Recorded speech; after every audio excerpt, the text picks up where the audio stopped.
Hello students. In the last lecture, we have discussed about basic concepts of microeconomics. In today's session, we are going to start with the second branch of economics, that is macroeconomics.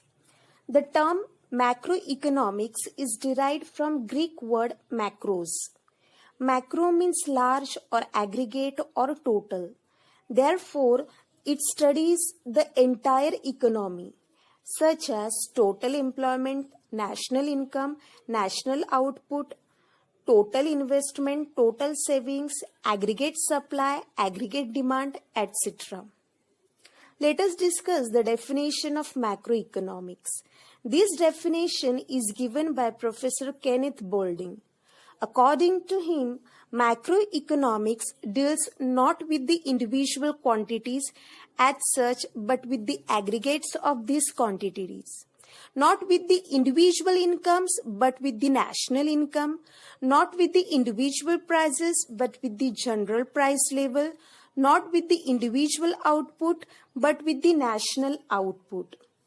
From this definition, it is clear that macroeconomics studies not individual economic units like a household or a firm. It studies the whole economic system. Now, let us discuss the basic concepts of macroeconomics. In that, first one is national income. The study of macroeconomics is very important for evaluating the overall performance of the economy in terms of national income. Now, national income means total income of a country. In economic sense, national income is the monetary value of all final goods and services produced in an economy during a year.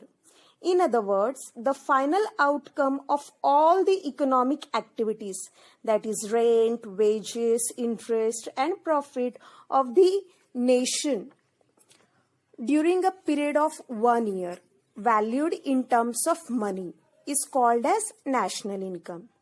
Second one is saving. Savings, it is that part of income which is set aside to satisfy the future needs by foregoing current consumption.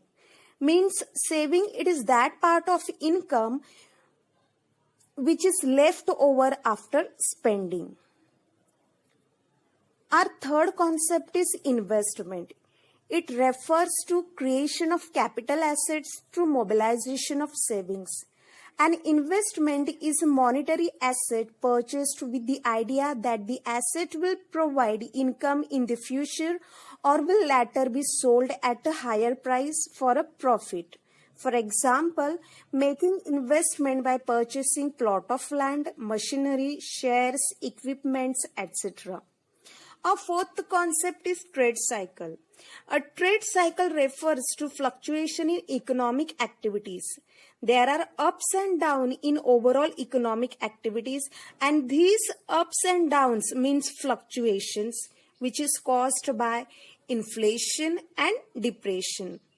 First, inflation means continuous rise in general price level of goods and services. Means more money is needed to get the same amount of goods and services. And next one is depression. The opposite of inflation is depression. Depression is a continuous fall in overall prices of goods and services. In general, lowering down of economic activity. It is a slowdown in economic activity over the course of a normal business cycle. During the depression, the level of productivity falls and the rate of unemployment increases. Next concept is economic growth. Economic growth means an increase in the real national income of the country over a long period of time. It means an increase in the production of a country from one period of a time to another period of time. So it is a quantitative concept and it is measured in terms of national income and per capita income. Next and last concept is economic development. Economic development is a wider concept. Economic development indicates economic growth plus progressive change in certain important variables which determine well-being of the people. It includes improved living standard of the people, schools, hospitals, and infrastructural changes in the country. So it is a wider concept and it has a qualitative dimension. Therefore, my dear students, always keep this in mind. Economic growth is possible without